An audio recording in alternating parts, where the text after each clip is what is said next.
What's up guys, it's Jughead here, just a down-to-earth guy, trying to bring you all some down-to-earth content. Welcome back to my Let's Watch Hunter x Hunter series. Today we're going to be watching episode 21, titled Some Brother Trouble. Now, we are coming off the tails of the back-to-back duo hype episodes that were 19 and 20. The peak so far, the gold standard, what has made me officially fall in love in the show if I hadn't already, which I did. So now we're riding on a high. We're on cloud 9 right now on this show. Can only go up from here. My standards are very high, which may make my critiques or my reviews or my opinions, it might affect those, because like when your standards get higher, like you set your bar higher, so now it's harder for episodes now to reach that. But I think, hey, Hunter x Hunter, amazing show. I don't feel like they're going to disappoint here on our out, especially because we're at the end of the Hunter exam arc, and people are saying you just need to get through this arc and then it really picks up. And then there's a mix of people in the comments that are saying like this mini arc that's going to happen is boring. Other people say it's not boring. What are you talking about?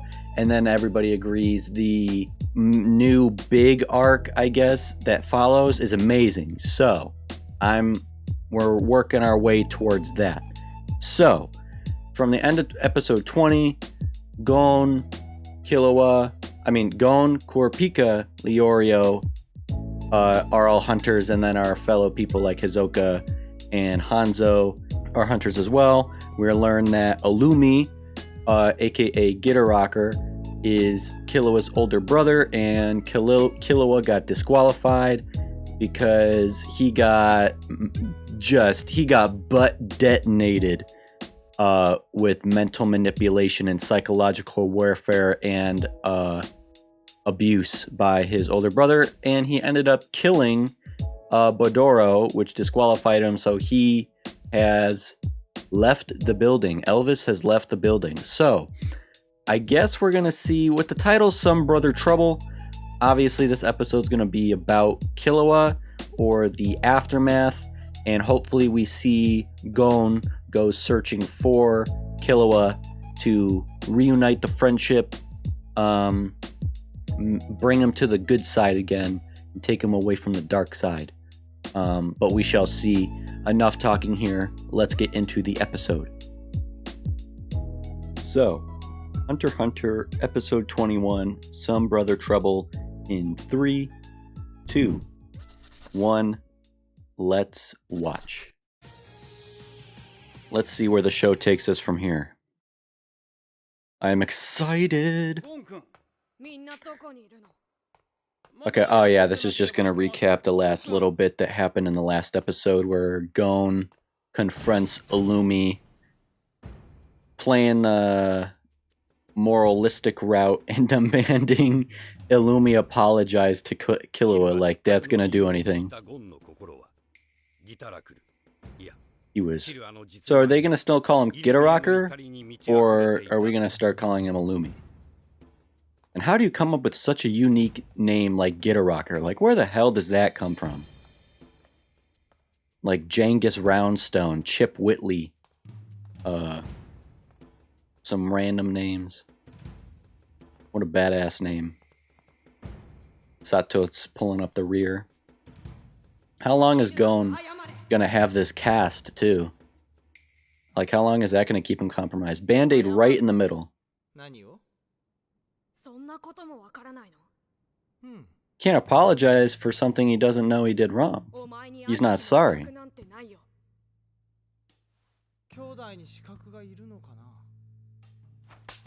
Oh shit!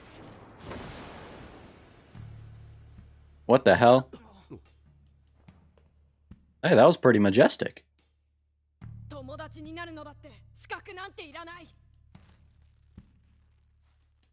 Ooh, this man's kind of strong, huh? That right hand strength.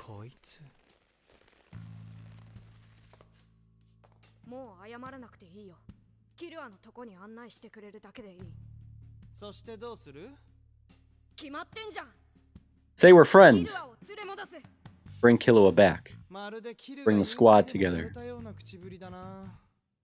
You have to know where he went, though. You'd have to know where he either goes to be on his own, or if he went back home. Yeah, you mentally kidnapped him. You stole away his childhood and his innocence. That's the same thing as kidnapping.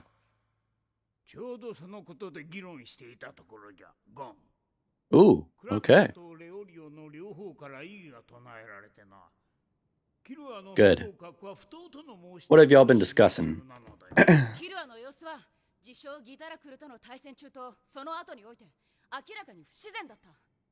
Yeah. Yeah, he had... Yo. Episode 20? I was talking about this hypnotized shit, dude. Be impossible to use hypnosis to induce a person to kill. However, since Killua was raised in a family of assassins, murder was a part of his daily life. Ethical restraint of most. Yo, if my theory is correct, bruh. 5 head. 500 IQ.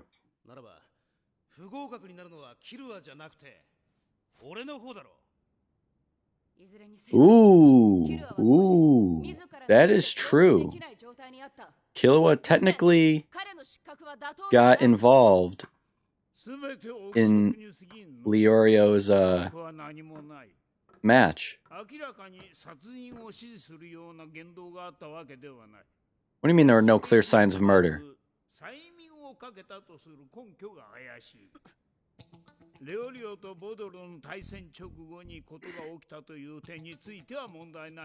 Yeah, so what the hell's going on here? Both fighters were evenly matched. Podokea had more experience. Sorry for my phlegmy throat. Wow, Leorio actually had the combat edge against Podokea?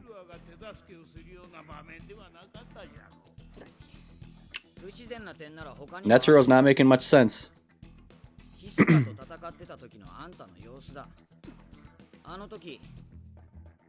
Oh yeah, we're gonna find out what he says? Yeah, y'all make a deal?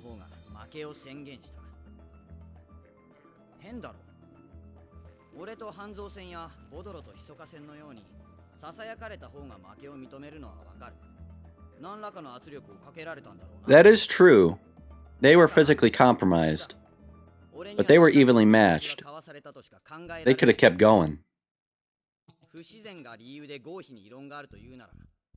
Yeah, from all different perspectives and POVs, this whole final match is pretty effed up.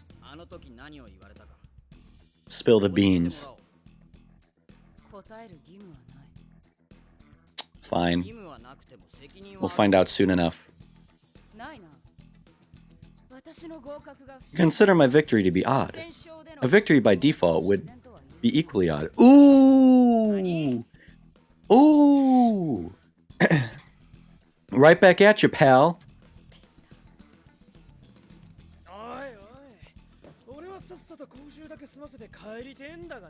Hanzo just wants to ball out. They're still holding hands?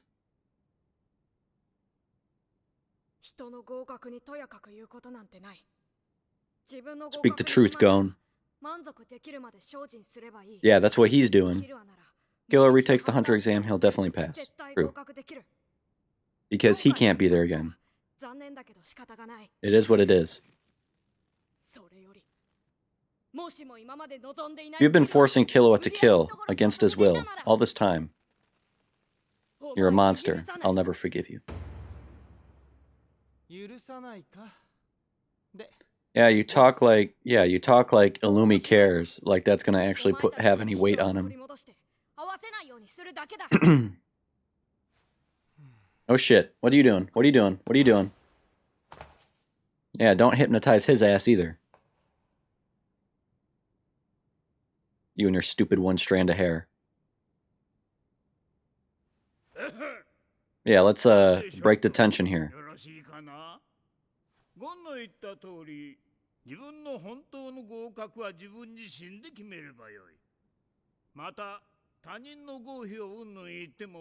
Yeah. It's what you do that defines you. Word to Batman, Bruce Wayne. Yeah, everyone pass the exam, deal with it.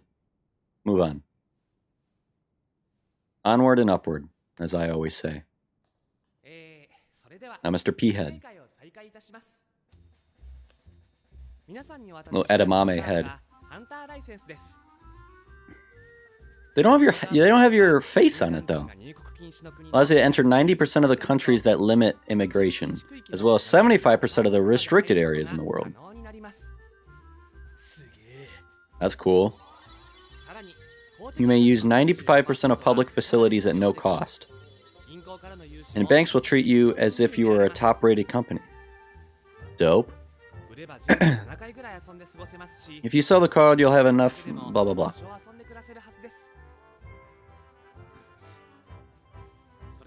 So take extra care that your license isn't lost or stolen. You won't receive a replacement. But you're always a hunter though, right? According to our estimates, 1 in 5 hunters lose their card within a year of receiving it. So there are a lot of hunters out there that have those skills, but but they lost their license.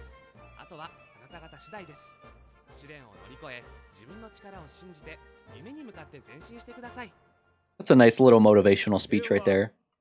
Hisoka's not going to listen to it though. Woo! That's a cool little montage, but fuck Illumi. Loser. I thought I hated Tompa. Nah, I hate Illumi. Right now, I don't like him. But I was talking to people in the comments who are saying that Illumi is one of their favorite characters, and I understand how and why. And I was saying that that'll probably end up being the case to me too, because I like complicated, mysterious characters. Because they're multi-dimensional, and they're more gray.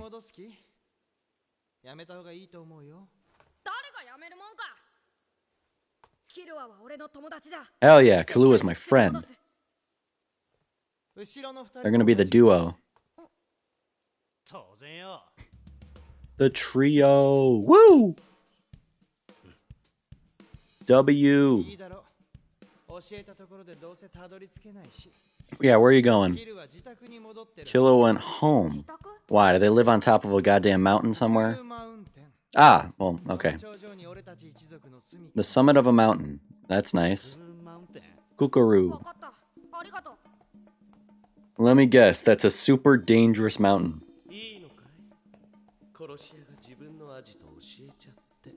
Oh yeah, I forgot. They're the duo too. Look at his arm. After Gon was holding his arm. Damn.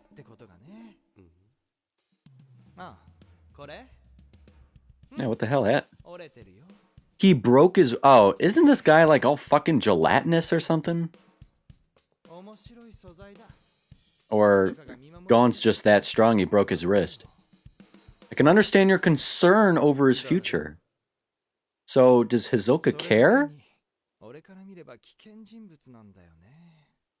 God, I can't wait to see Gon grow up, you know?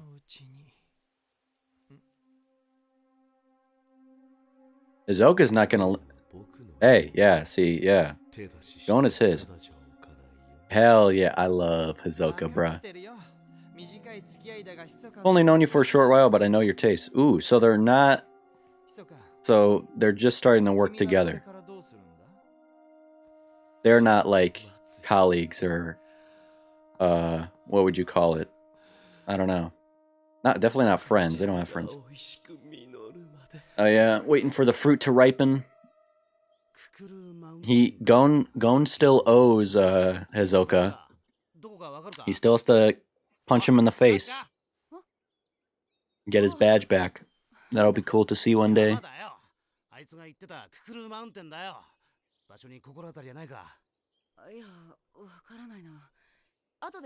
Google Maps. Oh, look it up online. They do have internet. Cool. Hanzo, we like this guy now.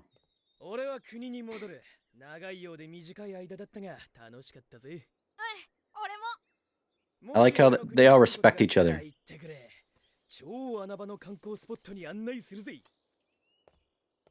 I like that they're all colleagues and stuff, you know? Acquaintances, friends. Hanzo Cloud Hidden Ninja. That is one self-assured ninja.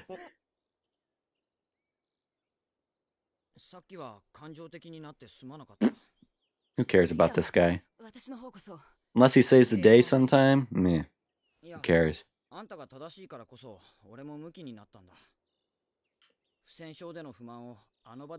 was using it to take out my frustration for winning by default. That's true. Yep, make the best of it. Prove to yourself that you deserve it. You made it that far. Respect.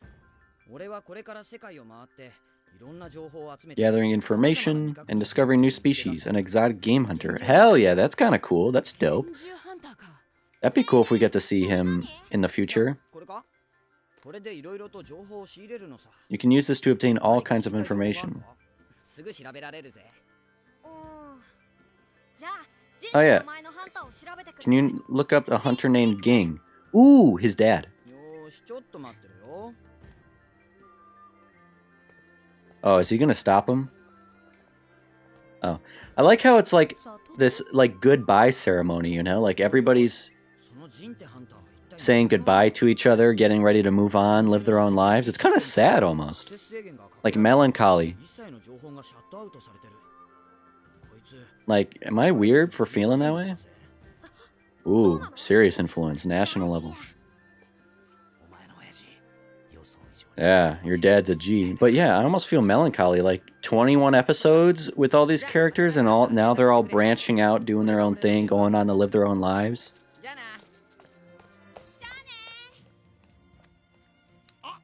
And maybe their paths will cross again at some point. Oh yeah, nice. We are all hunters now. It's a bad idea to let other hunters know what you're doing. This is true. Go to the library. You can use it for free with your hunter's license. Don't have to pay to use the computers unless they're all taken up by old creepy men watching porn. At least that's what the libraries have on where I live. Ooh, what's this man going to reveal? What's gonna happen? You gonna take off that wig, bruh?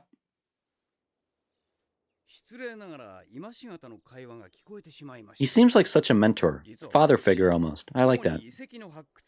I happen to specialize in the discovery preservation of ancient ruins. When I first began, I was only focused on the glory derived from new discoveries. But after watching a certain hunter at work, I became so ashamed. His dad. This is going to be interesting. Cool little flashback. Discover and spend his own money to completely restore them. And take steps to preserve the ruins for future generations. Ensuring that ordinary people would have a chance to see them. So that's what his father does as a hunter.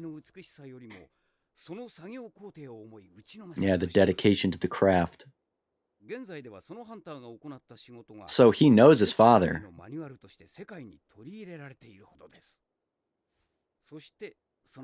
Is your father.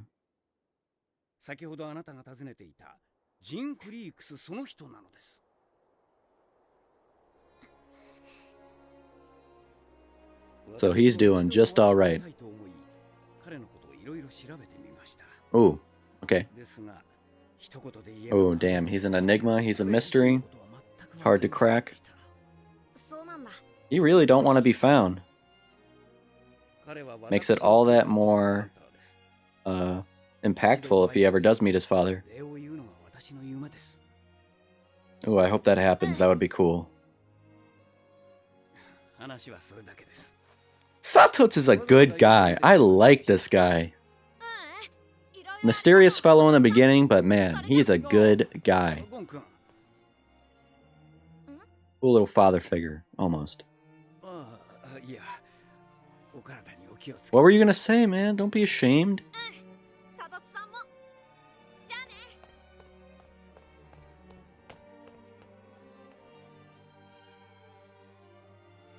Take off the wig and the mustache, dude. まずはククルーマウンテンを調べてみようぜ。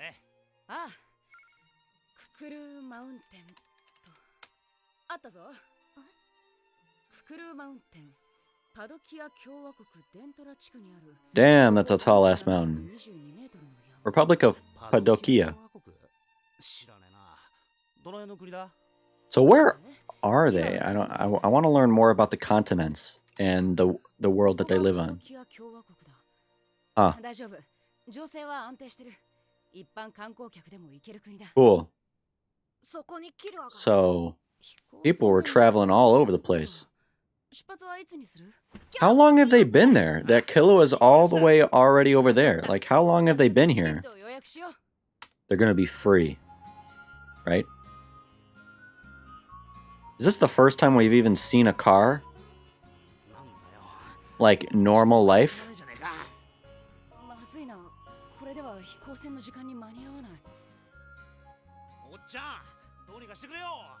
Hey, you guys are hunters. Don't you get the like the easy pass?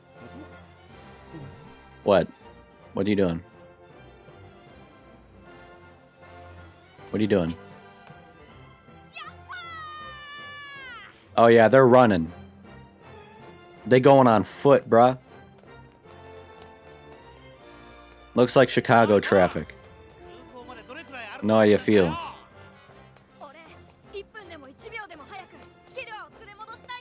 So you're hunters, the most, like, physical, athletic, like, dangerous people on the planet, or, like, and you're just taking a regular business class flight. Cool. It prepared them for normal shit like this, man. They went through so much that running on the highway to go to the airport, easy shit. Means nothing to them. Hell yeah. I guess we're gonna see some interesting things in the Republic of Podokea. Kukuroo Mountain. Woo! What's going on here? We got this ending scene? What's going on? What's up, Ma?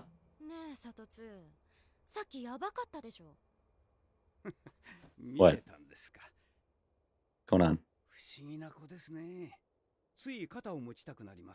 Feel quite moved to help him. Dude, what's going on?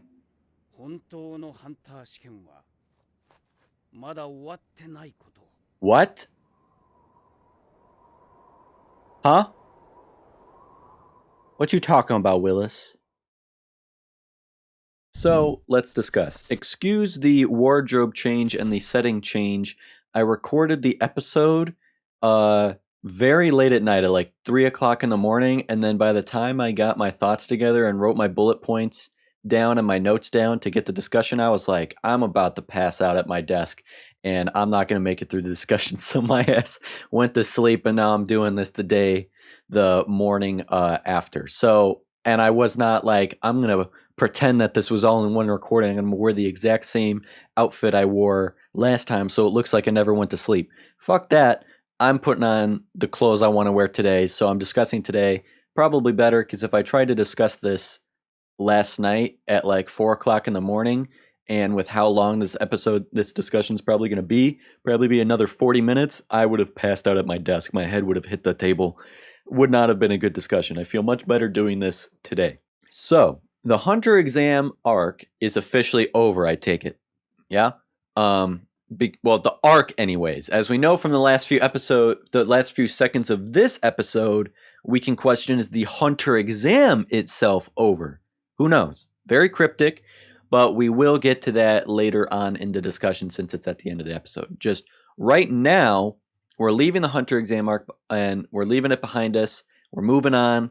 I feel proud for having finally made it to this moment. 21 episodes under my belt, and the first arc is finished after a year of university and work and dramatic personal life shit going on. causing hella inconsistent upload schedules, I'm finally here. I've arrived. I had fun with this first arc. It was a good setup, I believe. Is this seen as like a pretty standard shonen setup with the whole exam and everything? Gave a lot of cool twists and turns along the way, plenty of mental gymnastics, and exposed myself to the fact that this isn't just a battle shonen or action heavy. You get a lot of introspection, philosophy. You think a lot of meaningful dialogue, which I've appreciated the most. The action we did get so far was incredibly engaging. The voice acting is spectacular, and the animation is superb. Character development is for the most part balanced. I only say for the most part because my only complaint going into the next arc is the fact that I think Leorio got the short end of the stick and is kind of by far the least developed character of the group. Besides the one time in Trick Tower against Majtani, he didn't really have many opportunities to prove himself or display his skills, and he just isn't a very conclusive character yet. And I hope that's purposeful, or they at least make up for that big time in the future. But it almost feels a little sad. Like the easiest and lightest part of the series is over. You can sense the tone and the atmosphere beginning to shift. Our characters are all grown up now in terms of maybe not physical age, but in terms of obviously you've learned a lot through, I don't know how long this hunter exam has been, but you could say they are all grown up now. They're hunters now. Their previous simple lives are over with and they're entering this whole new world ahead of them. So we gonna be in it from here on out, and I'm excited. So the first shot of the episode we've seen this shot before. We've seen Gon walking with absolute purpose. The most alpha 12-year-old storms into the orientation room to confront Illumi, staring this man down like he either forgetting he a little kid or just don't care. Even with a broken arm and a cast in a sling and a band-aid cross right up on his forehead. And you got Satotz observing from afar in the back of the room, kind of like he's looking out for Gon, just keeping an eye out for him. Kind of gives the father figure vibes a little bit. That's what it feels like to me, guardian angel type, looking out for him and looking over him. Almost feels obligated to be responsible for him in a way, which we learn could have some ground by what's revealed at the end of the episode. I'll get back to that later too. But Illumi questions what he needs to apologize for. He doesn't feel like what he has ever done has been wrong, but isn't that subjective, or isn't that convenient from his point of view? Of course he wouldn't think he's done anything wrong, and of course that pisses Gon off because Gon cares for Killua. And I think Gon just cares for all people. What Illumi did was wrong, and Gon can't stand for that. Gon is a young man of principle. Gon tells Illumi he isn't qualified to be Killua's brother, and he doesn't deserve to be Killua's brother, and Killua doesn't deserve to have to endure that from his brother and from blood. And Illumi is just conditioned to like such a stone cold automaton killer without any emotion or anything like that. Like he's the fucking Terminator or something. It doesn't even like compute to him that he did anything wrong or that he was aware one needed to qualify to be his sibling. He only thinks strictly objectively. So Gon grabs Illumi by the wrist and without even a grunt or moving his stance or anything, again with a broken arm, just flings Illumi above his head and out of his seat and up around him with this interesting shot showing the reactions of everybody else in the room. Hanzo, Leorio, Pokkle, Kurapika, all looking shocked and surprised seeing Gon not only have the balls to do that, but the physical strength. And then you just have Hisoka, who just has his eyes glued to the floor in front of him, not really paying much mind. Physically, though, mentally, he may be paying strict attention to Gon, and we don't know what he's thinking. Obviously, he wouldn't let anything show on the outside, but we know this relationship between Gon and Hisoka. He probably does care, but Illumi kind of just gracefully lands beside Gon with this with that reaction time of his. Gon still firmly grasping by the wrist, not letting go for anything. And Gon claps back against Illumi by saying, like, friends don't need to qualify either. If that's going to be the argument Illumi wants to make about being siblings, Gon doesn't have to qualify to Illumi in order to be Killua's friend. There should be no judgments upon their friendship outside the two of them. And if there were qualifications, Gon's argument would be he qualifies more as a friend than Illumi does as his own brother and blood. And you see Gon just get angrier, tightening his grip on Illumi's wrist. His veins starting to show and pop a bit from the pressure. And you see Illumi try and raise his arm in an attempt to, I guess, resist or escape, but he can't. Gon keeps that arm right in place, doesn't even budge. And that takes Illumi back a little bit, like he underestimated Gon. Like, damn, this kid means something. We even see Illumi think to himself, like, this boy is something else. And Gon doesn't even want an apology. He either isn't going to get one at all, so it's a waste of time, or any apology he would get would not be genuine, so equally a waste of time. Gon just wants to be taken to Killua. And you can tell Gon wasn't going to be taking any bullshit during this time. He was going to get that info out of Illumi. That's his mission. To Gon, it's obvious what his intentions are. He wants to find Killua, to bring him back, simple and innocent and as pure as that. No unknown motives. Gon is straight up, where you don't have a clue about Illumi's intentions. And Illumi argues that Gon makes it sound like he kidnapped Killua or is holding him hostage when he says, like, Killua walked out by his own choice, and Gon doesn't believe it was Killua's choice to do all that. That by manipulating Killua so abusively, it's as though you did indeed kidnap him. Maybe not physically, but you've definitely kidnapped him mentally, stealing his childhood, his innocence, his freedom. Illumi has kidnapped life itself, his existence, freedom to be. And the tension breaks up by Chairman Netero appearing, just walking down to the front of the room to declare Gon that this very subject that they're arguing about themselves and its complexities are actually being discussed by himself and the Board of Examiners, the committee, and the applicants themselves. Kurapika and Leorio were actually the two to have originally lodged their complaints about what had transpired between Killua and Illumi and how it affects the overall integrity of the exam, which is very nice to see. Each of them lodged their own defenses in a show of support to Killua, conveying that Killua is with them and kind of like one of their own. He's in the squad with them. Kurapika argues that Killua was behaving rather strange during his battle with Illumi, and immediately following it, he believes Killua had been hypnotized by Illumi into committing murder, and if that's the case, I will be fucking mind blown. The fact that Kurapika is making the exact same assumption I made in episode 20, my discussion. Watching the last episode, I got the immediate feeling that Illumi might be using some form of hypnosis or mind control over Killua. Illumi's hand gestures and the zoom in of his eyes with this tantalizing hypnotic swirling in his pupils and these symbols floating around in his eyes strongly implied or conveyed some form of hypnosis.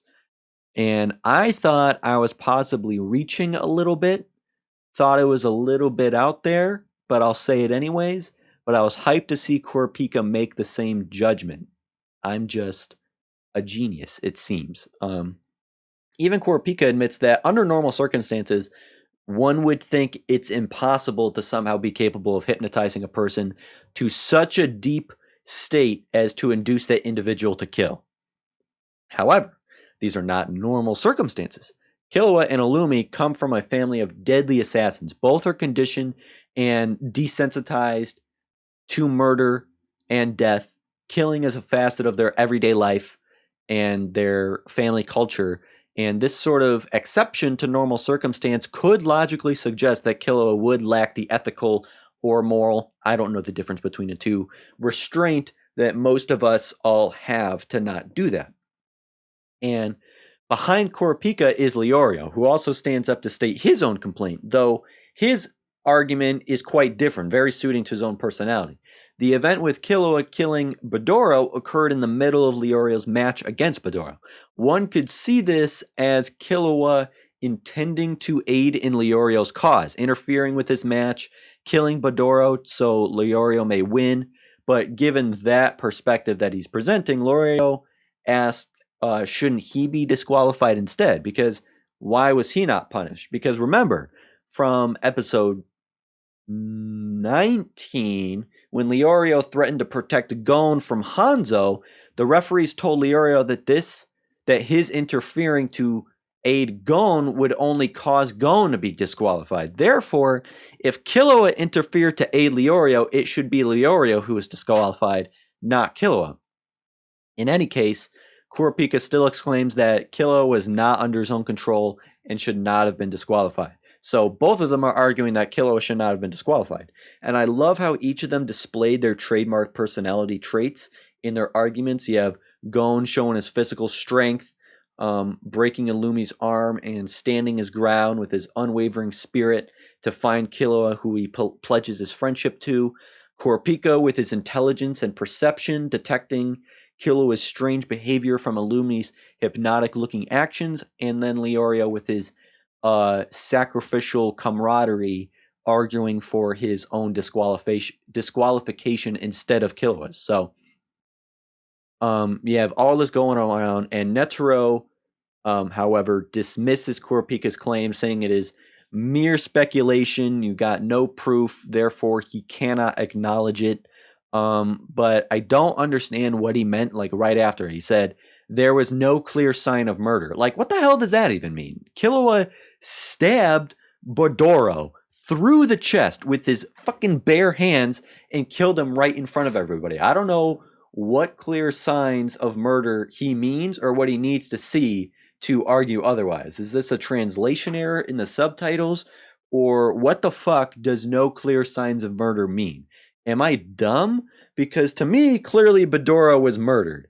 But the argument is whether Killua was under control of his own body and mind when it happened.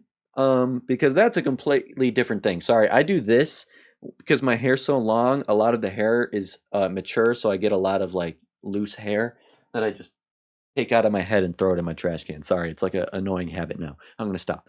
Netero also says he would question the claim that he was even hypnotized in the first place. So whose side is Netero on here, okay? Netero explains that Leorio versus Bedoro was an even fight. I could argue that, yes. He says that Bedoro may have had more experience, but what he lacked in experience, he gained advantage in terms of raw combat ability, which I'm kind of surprised to say, because isn't Bedoro like a fucking ninja or martial artist? But the fact that Leorio is probably stronger, more agile, his youth and youthful energy give a huge advantage, giving him the edge in combat. Therefore, being as that it was an even match, unlike Gon versus Hanzo, where Leorio felt he needed to protect Gon, there was no need for Killua to even interfere in such an even matchup, so it cannot be inferred that Killua killed Bedoro in aid to Leorio, as he had a good chance of winning regardless on his own 2 feet himself. So both Kurapika and Leorio are just shut down by Netero, and after this is when it just became a shit show, and everybody just started spewing their complaints, conspiracies, and opinions all about the final phase.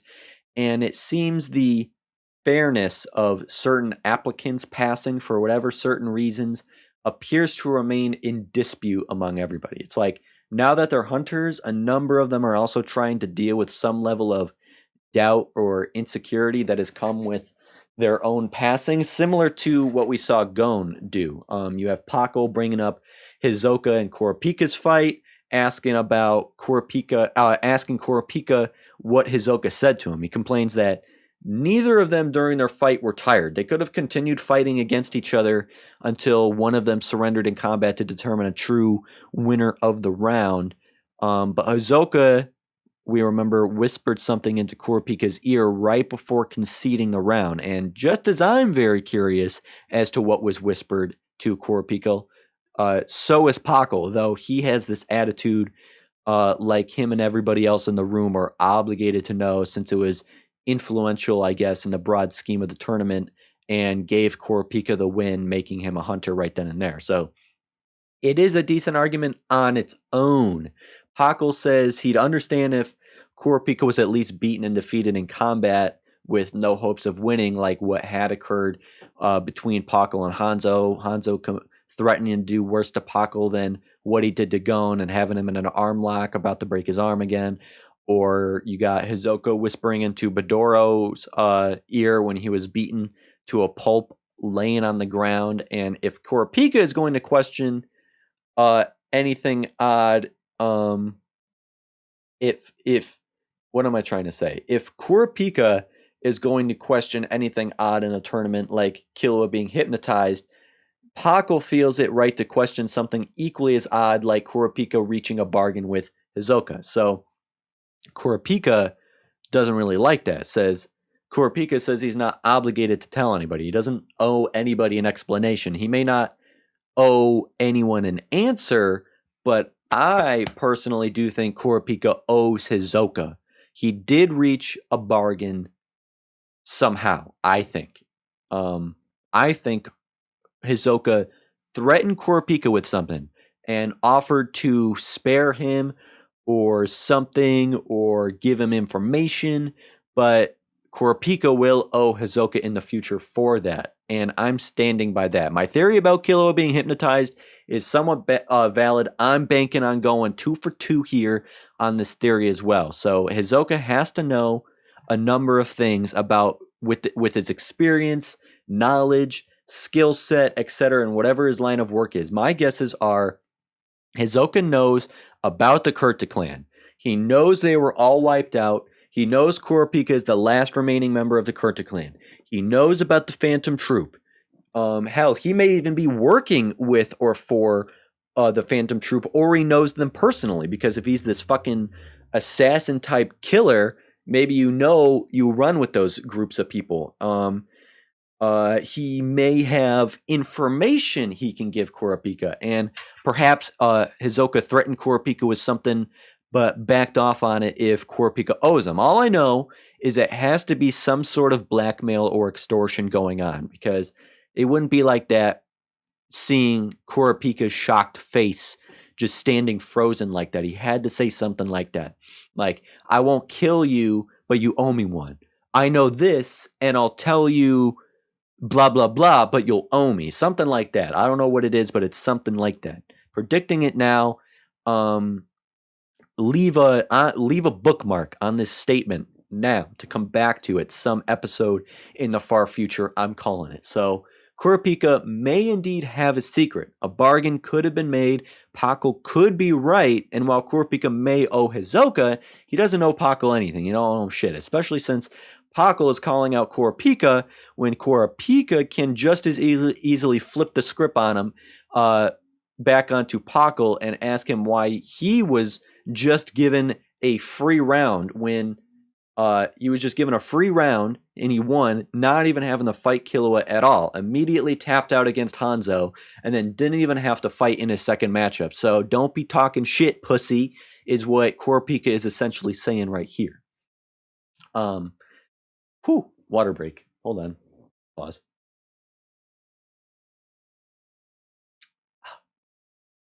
Let's continue. Where was I? Oh yeah, it's just all a mess. People pointing fingers at each other. The exam is over. They're all hunters, yet they all still seem to look at each other as foes. Like they're still in the exam when they should all be seeing each other as fellow colleagues who succeeded together. It's just all pettiness, and Gon has had enough of it. I love this scene right here, yelling that this is all pointless. He tells them it's pointless to argue over whether someone should have passed or not. If you aren't happy about passing, keep working until you're satisfied. I love how Gon channels the energy and wisdom of Satotz, relaying the same sentiments given to him upon everybody else. Like Gon, although he may just be a kid, and most kids don't listen well. He listens, and he listened to Satotz again, maybe because he sees him as a subtle father figure, someone he not only physically tilts his head up and looks up to, but mentally looks up to him too. He should listen to the words he says, and it appears he has done just that. He took those words to heart quickly. Gon doesn't give a shit about who did or may did not deserve their victories. That sentence didn't sound like it was English. They're all hunters now. Either way, he can't go back on it or try again. Neither can they. He is essentially telling the rest of them to do what he is trying to do himself and reminding himself of. He knows how they feel. He can sympathize with those feelings, that doubt and that insecurity I was talking about before, causing them to point fingers at each other and make this whole thing a petty fest. Those feelings should be transformed into something positive and constructive for themselves to keep going. Focus on reaching the point where they are each comfortable with their victories and feel worthy of the new life they have being a hunter now. And I love how Gon just cuts through the bullshit here. He internalized that advice given to him. He gained some wisdom and knowledge moving forward. Gon admitted last episode he cannot celebrate his new life, but he can accept it. And he has to do a lot of good until he feels worthy. And he's just telling everybody else to do the same. He must know that many of them there also feel that too. Pokkle may feel that. Definitely Leorio, perhaps, as the last few phases he was kind of carried by the other people. So, and perhaps Kurapika does as well. I don't know. But the exam is over. You're no longer against each other. Quite the opposite. In fact, you're equals and can be with each other instead. It's over, and each former applicant and new hunter can do their best to come to terms with their past. And if they do it, and if they see fit, they can continue to grow. And as for Killua, it's unfortunate he failed, but it is what it is. It is what it is. It is what it is. Their possibilities are seemingly endless now, which we learn more about after this final exchange with Gon and Illumi. He tells him, if you've been forcing Killua to kill against his will this entire time, he will never forgive him. And he won't do anything to Illumi himself, but once he reunites with Killua, he's like, I'm going to make sure you never see Killua ever again. Boom. And, ow, I have like a pain in my neck now. I feel like I pop a blood vessel from my passion. Who knows? Worth it though. But damn, okay, I might be dying. But the tension diffuses with Netero concluding the argument at hand. He's just been standing there and he's just like, shut the fuck up, guys. Killua is disqualified. The rest of you passed. End of story. Shut the fuck up. Now, like I said, we get to learn just how drastically different all of their lives will be now that they have their hunter licenses, enabling them to really do whatever they want and live out whatever life they please. Like I said, the possibilities are endless for them. So this one little license, this one little piece of paper that doesn't even have their goddamn face on it, allows them to enter, 90% of the countries that limit immigration and 75% of the restricted areas in the world. 75% actually seems kind of low. Like, damn, how bad are those 25% restricted areas that not even hunters can go in there? 95% of public facilities may be used at no cost to them. So I'm guessing bathrooms, public transportation, utilities, stuff like that. And banks treat you like a top-rated company, which is probably the littest pro there is, especially for someone like Leorio, where he wants that money. If they sell the card, they'll have enough money to last them 7 lifetimes. But if you keep the card, you can be assured you will live out the rest of your life in absolute material comfort. So either way, you are stacked. You are a rich man or woman. Wait, only men? Yeah, they're only guys that pass the entire hunter exam, no girls. So with all that, you best be careful not to lose that shit or get it stolen. This shit don't got a warranty or a replacement plan. There's no insurance. This is your only card. You lose it, you're fucked. I can't even imagine how shitty that would be. Worse than losing a winning lottery ticket, because at least you can try to win the lottery again and you can get another ticket. You can never take the hunter exam again, and you only ever get one license for the rest of your life. It's actually insane that Edamame Peabody, that's what I'm going to call him because I don't remember his name, Edamame Peabody, he said that 1 in 5 hunters lose their license within the first year. So statistically speaking, one of them in that room will lose their license.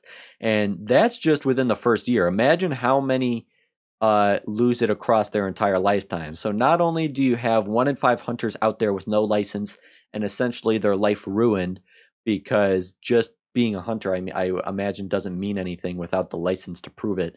You also then have 1 in 5 hunter licenses possibly in the wrong hands, just roaming around the globe being used for whatever evil, corrupt purposes you can think of. Everybody actually has some nice motivational speeches and wise things to say. Like even Peabody ended his speech and leaves them with some strong words saying like, rise above your challenges, believe in your own strength, and keep working towards your dreams. Like, damn, y'all out there remember that too, okay?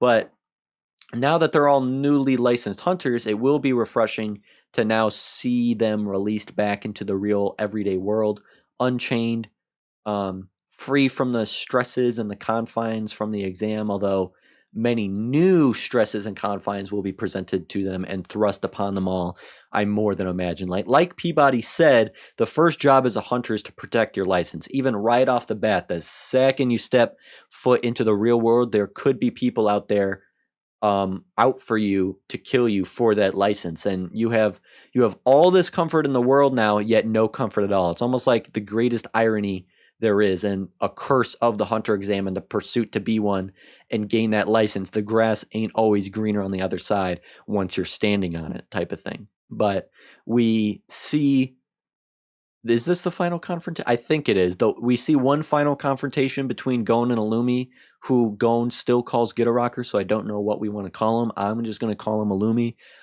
He demands to be told where Killua is. Gon is told it's a bad idea to get him back, but Gon yells at him like, I don't fucking care. Killua is my friend. And you see Illumi look past Gon and ask if they'd feel the same way, and you see the camera show Kurapika and Leorio standing behind Gon, and you can't help but get hyped the fuck up. The two of them are not gonna. The two of them are not only gonna help their friend Gon, but help their friend Killua. If Kurapika and Leorio consider Killua a friend as well, then Killua got 3 times his own dream. Not just one friend, but 3. And I'd say that's better than winning the exam for Killua. And Illumi says, fine. He doubts they'll even be able to make it to him anyways, but if they want to try, he went back home. Which is also like, how the hell do you even know where Killua went? He walked out of the doors by himself, and you've been here in the orientation room ever since. There's no way you know for sure where he went, unless it's just the best possible guess you have, like ever possible, or he continued to hypnotize him and told him to go home. And Illumi tells them that their home is on the summit of Kukuroo Mountain. Kukuroo Mountain. Kukuroo. What happens after that? Hisoka. You see Hisoka is overhearing the entire conversation from behind a pillar, just casually leans against it and asks if it's really so smart to just be telling people where an assassin's home and base of operations is.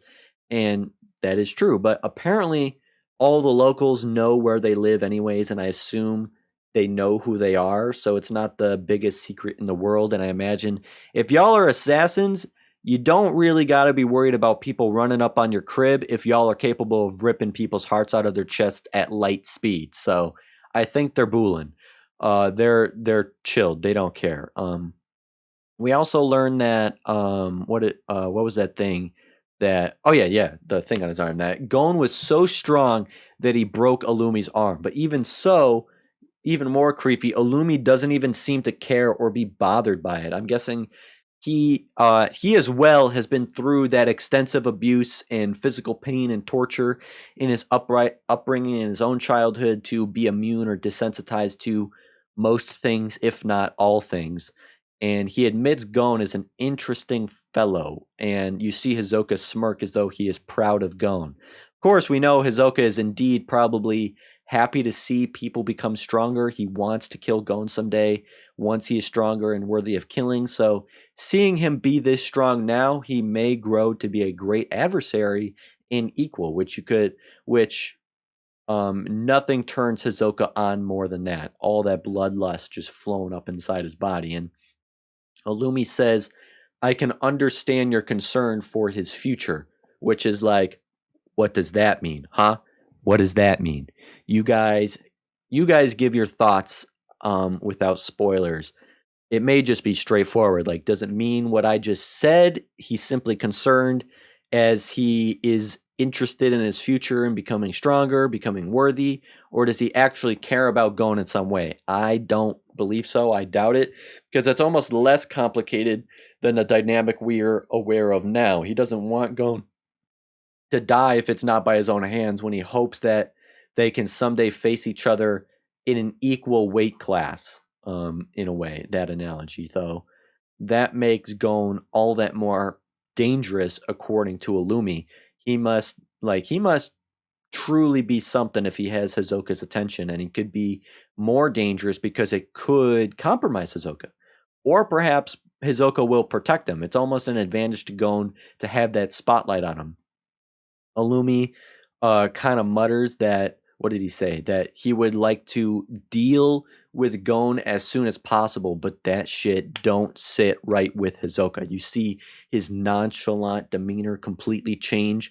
His face goes dark, his smirk disappears, and you just see piercing eyes and a dead straight face staring at Illumi, and Hisoka says, Gon is mine. Make a move on him and you'll suffer the consequences.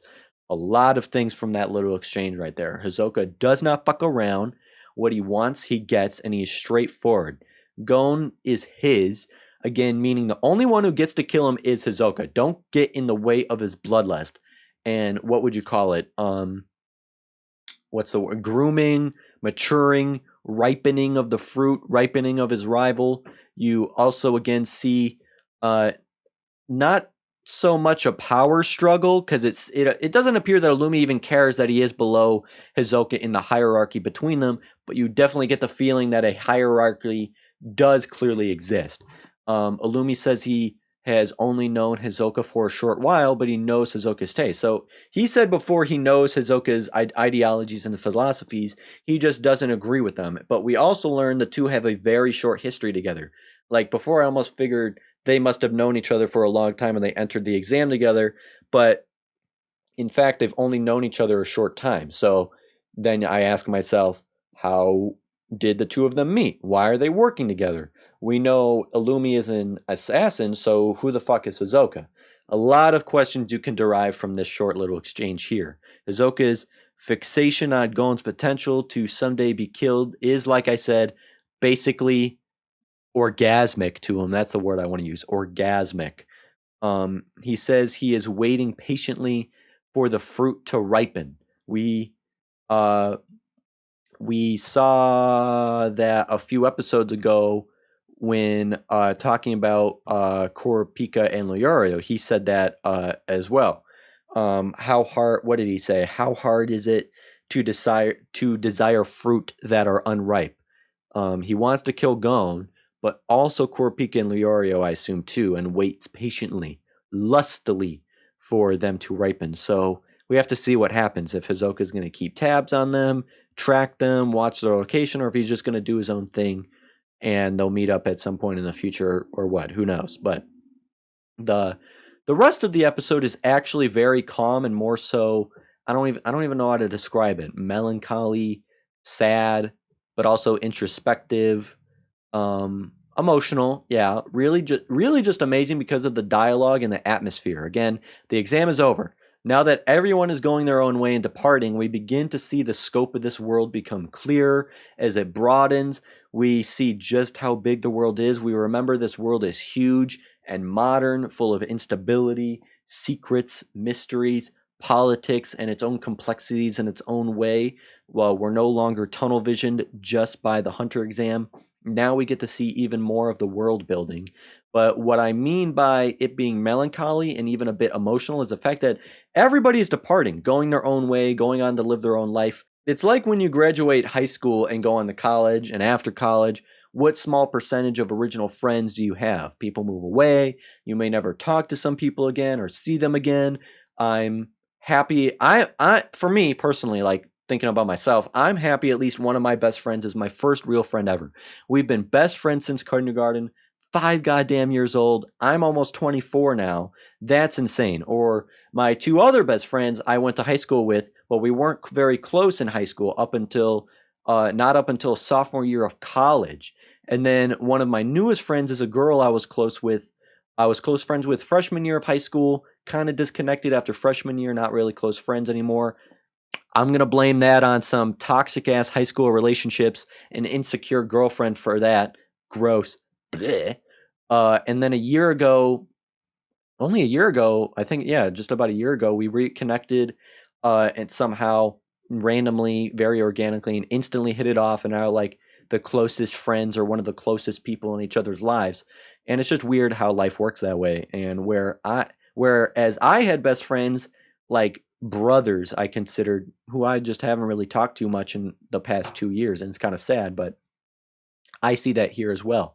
Gon gained many new friends he'll carry on with into the future, which we love to see as they grow up together with this trio and hopefully the squad, but also kind of melancholy that all these other characters we've seen for 21 episodes now, I at least won't know the next time that I'll see them again. So, like right here, for example, right after that, it was Hanzo first.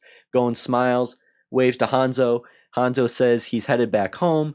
They had a short but seemingly long acquaintance, he says, but it was fun throughout.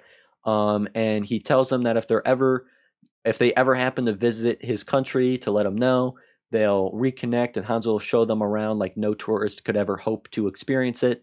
So maybe we will see them all reunite at some point. That would be dope. I imagine they will. Like, they're not just going to toss a character like Hanzo out like that. And like, just thinking they were all foes against each other. Just 2 episodes ago, Gon and Hanzo went up against each other, Gon beating the living hell out of Gon and tortured him, even broke his arm. He's the reason Gon is walking around in a sling. Leorio and Kurapika were furious with him, and yet Hanzo respects Gon. Hanzo stood beside Kurapika and Leorio, guarding the door that led to Gon standing in the way between Illumi, who threatened to kill Gon. And now they all respect each other, consider each other acquaintances, and everything now that the exam is over, because now you're back in regular life. Like, damn. And I don't know the next time we're going to see Hanzo, so it's kind of sad. Equally so we then see Pokkle walk up to them, and he apologizes for getting upset and how he acted back in the orientation room. And Kurapika also apologizes. Nice mature moment right here. Again, they had this petty shit between them, but it's all dropped. Everything is good between them. And we kind of like Pokkle now. I didn't really like Pokkle before, but I like him now. It's a very mature moment. Kind of symbolizes that these guys are in the big leagues now. They have to act the part. They're hunters.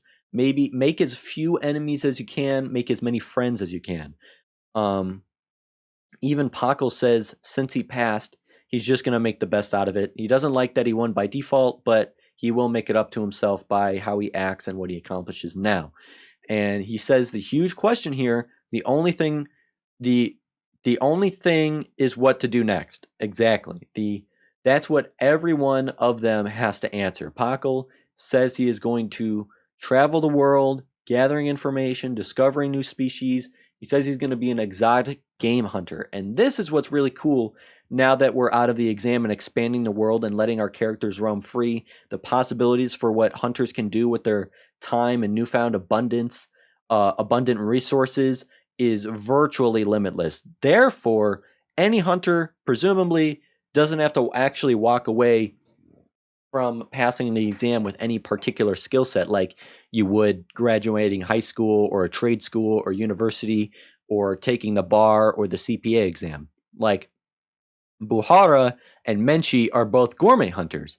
And how did Menchi described it very well. Like, being a gourmet hunter is their life's work, their passion. They've risked their lives and dedicated so much to get to where they are now, and they continue to risk their lives seeking the best ingredients in the world. That's what they love to do. That's why she was so picky and upset during her phase of the exam, because it doesn't matter what type of hunter you are. You have to be willing to, like, all the same traits. You have to be willing to have an open mind, take risks, try new things, embrace uncertainty and the unknown, and moreover, respect the profession. Like I said, doesn't matter what it is or what kind of hunter you are.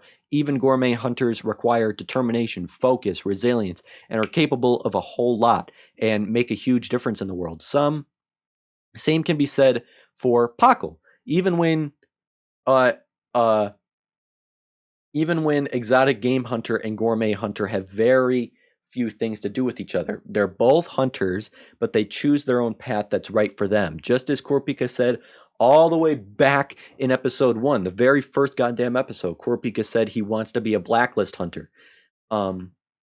It's just so cool to me how there doesn't seem to be a whole lot of unifying of the ranks of hunterdom, besides the traits I listed just a few seconds ago, alongside like the ambitions, aspirations, and your determination to be something of yourself. The exam feels like a gateway simply into wealth, power, and influence more than it does towards conferring new responsibility or initiating anyone into this creed or moral way of life. It really does a good job of instilling that wealth and influence, though, for sure, but actually setting upon new responsibilities or this creed, not so much. But back to them all talking, Pokkle shows them a device that he owns, just a fucking iPad or something that you can use to obtain all sorts of information.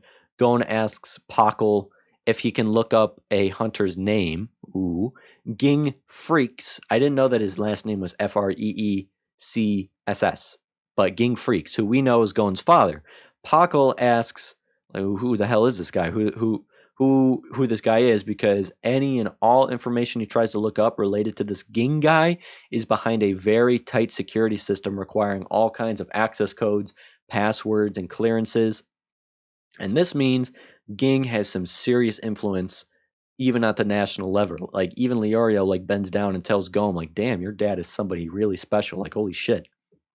But Pokkle, after that, Pokkle just runs off, ready to start his own journey, saying goodbye and leaving them his email address. So Hanzo left them his business card. Pokkle left them one as well. So it's nice to know they can potentially all still remain in contact and come back in future episodes at one point. I would look forward to that, especially once we see them as time passes, when they're hunters in the future and they've gained that skill set or that experience and they've molded into their own, and see them be badasses. That would be cool. Of course, though, they forget to ask Pokkle about Kukuroo Mountain, the mountain they have no clue where it is, yet forget to ask the guy with the iPad he can look anything up on. Good job.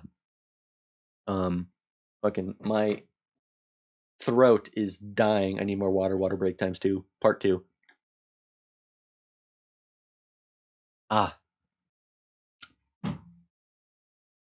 What happens after that? Oh yeah, all of a sudden you see Satotz call for Gon, who we know has been standing close by, as he overheard the conversation with Pokkle. We saw a quick little camera cut of that. And he hands Gon his folder that he forgot. I don't know if his license was actually in it or not. Again, you just get this huge sense that Satotz is really keen on looking out for Gon. Again, huge father figure vibes going on, at least that I detect. And I said at the beginning of the discussion, I get big father figure vibes, like he feels responsible for Gon in a tiny way. And right here we learn a possible reason why. He asks Gon if they can have a moment alone to talk, and we learn that Satotz specializes in the discovery, restoration, and preservation of ancient ruins, which again, archaeologist hunter, gourmet hunter, exotic game hunter, blacklist hunter, etc., all have very little to do with each other, but they're all hunters nonetheless, and they all had to come from the same hunter exam. Very cool. Satotz describes how when he first became a hunter, he only cared about the glory that came with making new discoveries.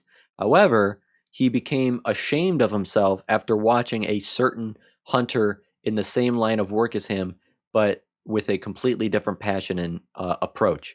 He watched this hunter discover ruins, spend his own money and efforts to completely restore them to their original glory and attempt to preserve them for future generations so that ordinary people might have the opportunity themselves to gaze upon and appreciate these ruins of history across the world and not just the elite.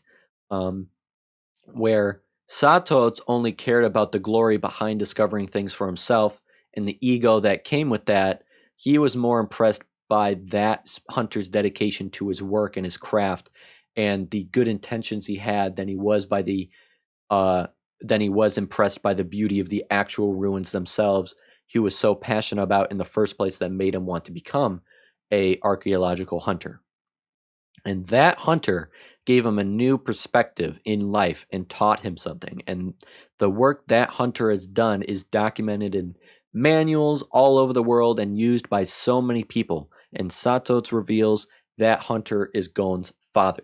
Satotz talks about wanting to, this was nice too, this was a very heartfelt thing too, that Satotz talks about always wanting to meet the hunter that impressed him and influenced him so much, but when trying to investigate more about him, he too learned that Gon's father is an enigma. So little is known about him. Satotz's goal is to become a hunter like Gon's father and thank him in person one day. That's his goal. Very heartfelt moment right there. Satotz admires Gon's father Ging and the work he has done, just as Gon might also admire him as his son and look up to him and try to be the hunter like him too, or at least admire him as much as one possibly could, knowing nothing about them and never meeting them before in their life, which is pretty equal to Satotz, in fact. I'm just realizing that Satotz knows just as much about Ging as Gon does, and Gon is his son. So I want to know what Satotz wanted to say to Gon when they said bye and parted ways. He says, never mind, and just take care of yourself. Like, he stops himself from saying anything more. And I wanted to know if he had something positive or negative to say, like something positive like he did before when he was comforting Gon, or something negative like be careful. Because one thing I can think of, I like that we have this find my father journey going on. It's a pretty strong archetypal story, this journey that can tie together the rest of the arcs.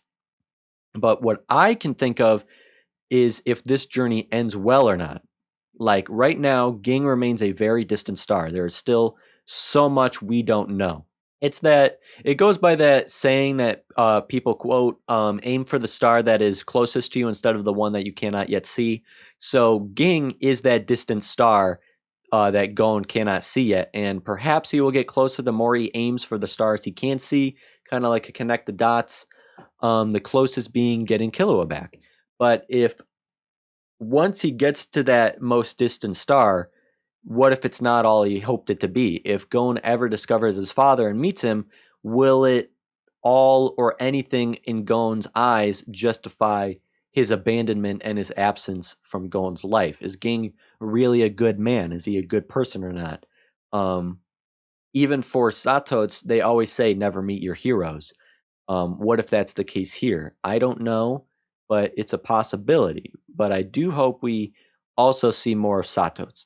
I really want that, because he's a good guy, looking out for Gon, wanting the best for him, kind of taking up that mantle as a father figure as best or as subtly as he can. I was thinking how maybe he feels, that's what I wanted to say from the beginning, how I was thinking how maybe he feels responsible for protecting him or leading him on a good path as a show of respect to Ging, Gon's father, but also the man Satotz looks up to and respects. Kind of like he has done so much for me that he doesn't know. I will indirectly pay him back by doing this much for him that he does not know, protecting his son or doing good by his son. So, lastly, Kurapika, Leorio, and Gon discover the location of Kukuroo Mountain, located in a different country entirely, in the Dentora region of the Republic of Podokea. Padokea. Podokea, I don't know. That that is where they are off to next, because that's where Killua is. It will take 3 days by airship to reach, Kurapika says. They all agree to leave as soon as possible. Of course, they get stuck in traffic on the way to the airport, like they're in LA or Chicago or something, and they're afraid of missing their flight, like the complete normie shit there is. It's so weird to realize that they're now back in the real world. Like, the Hunter exam seemed almost off planet, so disconnected from normal society, visiting these strange exotic places, performing these stunts, witnessing people die and people get murdered. And now they are thrown back to acclimate back into society as hunters now. People around them completely oblivious, completely unaware. They are 3 of some of the most dangerous, skilled, wealthy, powerful, influential people on the planet, and they're just stuck in traffic like everybody else. I think that's really funny. What's even cooler is they decide to ditch the taxi and just run to the airport on foot. And Leorio's like, "Do you realize how far the airport is?" Like, yeah, running along the highway, who knows how far, sounds crazy, but is it actually crazy? As Kurapika says, it reminds him of the exam. They have experienced and gone through crazier shit together, and the Hunter exam has prepared them and conditioned them for any scenario. Like, who would be able to run as fast as they can for miles to the airport? They would. The same people who had to run endlessly in the tunnels in the second phase of the exam. Everything they face, they're prepared for because of the exam. This is a piece of cake by comparison. No problem for them, and that's really cool. So by the end of the episode, in conclusion, I love that all 3 of them have set off together with Verve. The trio is still together, utilizing all their brand new resources and power, reminiscing together how it all began for them, in order to find Killua at his home with his family atop Kukuroo Mountain in some semi-distant country they've never even been to before or never heard of before. First thing these three are doing is setting off on a quest together, and I love it, demonstrating how drastically the exam and everything that has happened has altered each of their circumstances. But it's interesting. This is an urgent situation for them, but it poses even more questions now. Like, we know who they are now and where they are going, but because of that, because they're answering the present and the future, because of that, it makes me want to know more about the past, who they were before and where they are from before. Like, what were Kurapika and Leorio's lives like immediately before the exam? Were they happy? Were they miserable? Where did they come from? What were they doing? We know about GON already, living on Whale Island with his aunt and his grandmother, set on taking the Hunter exam now that he was old enough in order to pursue his father. Like, we even know the very last thing he was doing was catching that giant-ass fish up until right the moment that he stepped on the boat. But we know nothing of Kurapika, know nothing of Leorio except for the distant past. Like, we know Kurapika is the last remaining member of the Kurta clan. We know Leorio, as a child many years ago, watched his sick friend die. We know nothing else about them. Like, I take it Kurapika has nobody else in his life to go back to, but what about Leorio? We know he doesn't come from money and is frustrated by the roadblocks he has hit in his life in order to achieve his dream and become a doctor. So will we see more of his family? What were the 2 of them doing immediately before boarding that ship all 3 of them met each other on? I'm just very interested in all that. I love flashbacks. I love learning about the past. And I'm sure we're going to learn that eventually, just as we will learn the same for Killua too. There's just no way we don't learn about their past in order to appreciate the present more and feel for them more in the future. Like, I just have to be patient. So, yeah. My voice is killing me, so I'm gonna end it right there. That's all I got from my discussion. On to the next. I think I did a really good job on this one. If you enjoyed the video, leaving a like to let me know is awesome, and if you want to keep up with all future content from me, be sure to subscribe to stay in the loop. Keep the conversation going down in the comments so I can connect to y'all more and build a community here. That's the most important thing to me. Check out and follow my Instagram for my photography and a more personal side if you'd like. Having said all that, and with that said, so long, farewell, until next time, thank you, be happy, and I hope you have a good one. Peace.